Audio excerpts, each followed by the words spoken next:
big mover over the last few months. In fact, one of the big beneficiaries of this big move have been our next guests. We have Charandeep Singh as well as Varun Daga, who are the co-founders and fund managers at Giri Capital. Gentlemen, thank you so much for joining in. And as Sonia spoke about M&M, I was looking at your portfolio. The highest weightage in your portfolio is on Mahindra and Mahindra.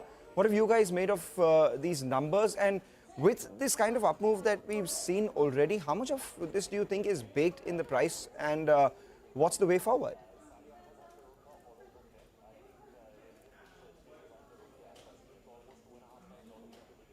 Charan, go ahead. Yeah, hi.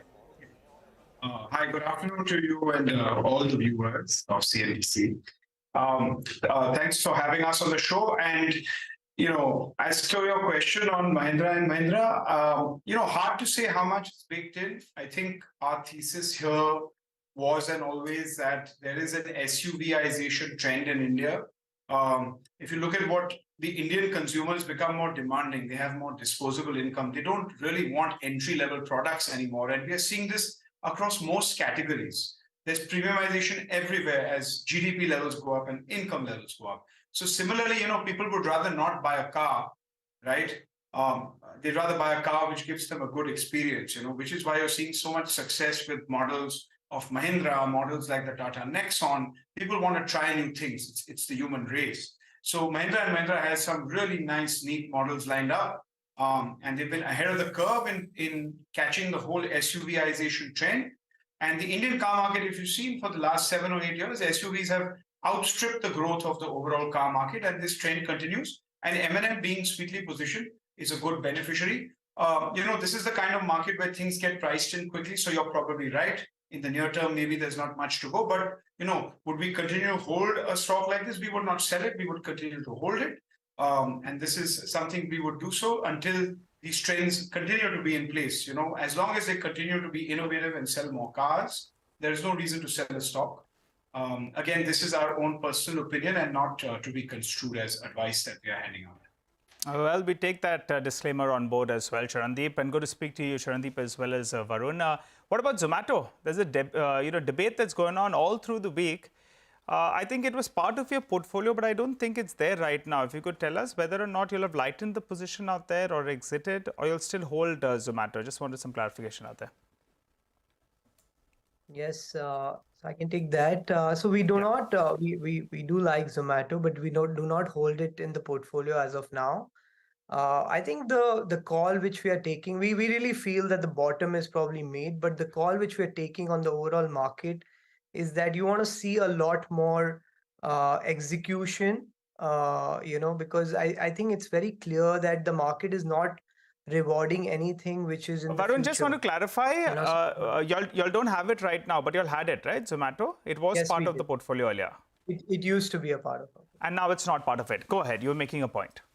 Correct. So, what I was trying to say is that, it's very clear that the market is telling us that, you want to be with something where execution is in play and where we are not, giving something, 2-year, 3-year, 4-year forward, multiple. So, I think one needs to see what happens in terms of demand scenario. We also saw, demand scenario weakening over the last quarter. So we are keeping an eye on it. Let's see. But we are also wearing the risk management hat. So I think for us, it's very important to protect capital.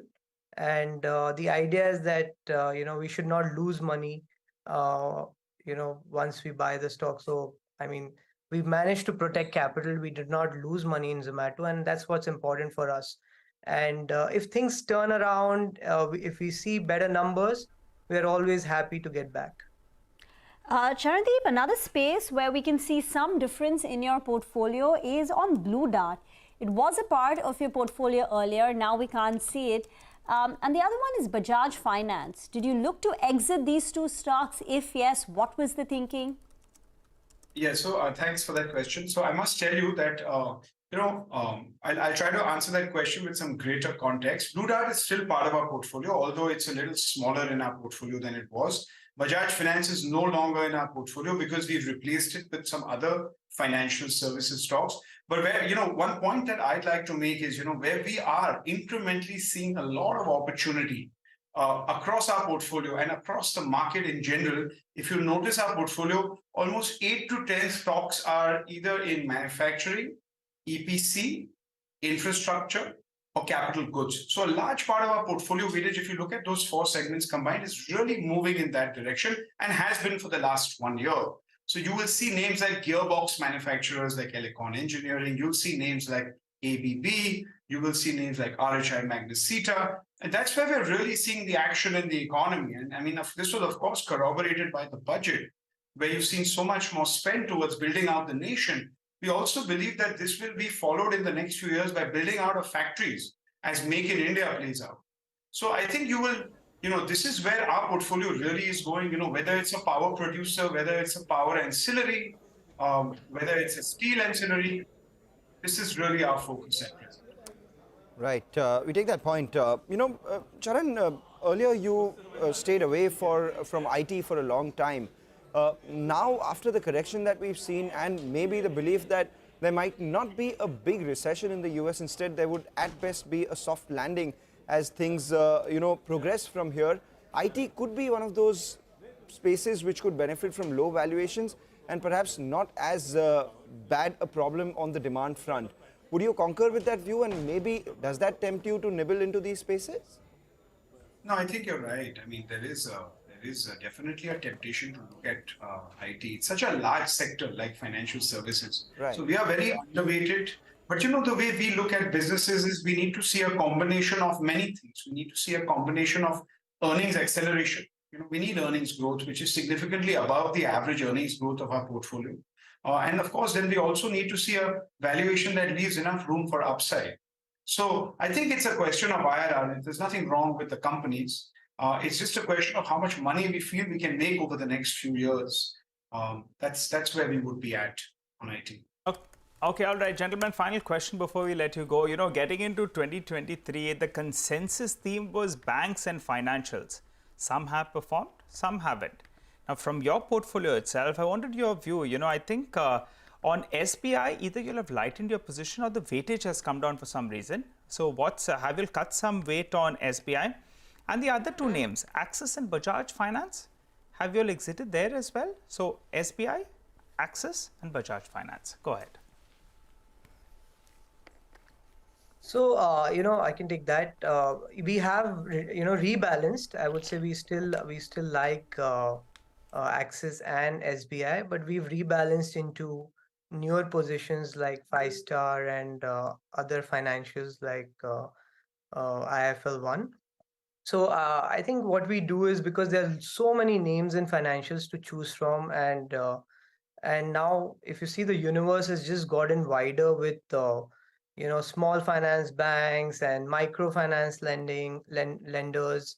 Your PSUs have also come up, So you have a lot to choose from, and what we try to do is just rebalance to where the earnings acceleration will be there and the valuations are within our comfort zone. And also, we don't want to be in stuff which is so well discovered and everything is baked in. So there are places where we feel that a lot of it is already in the price. We would probably lighten up and exit and move to newer areas on stocks where we could make quicker returns and could hold on for a longer period of time. Charandeep, Varun, thank you very much for joining in. We need to cut across to the finance minister.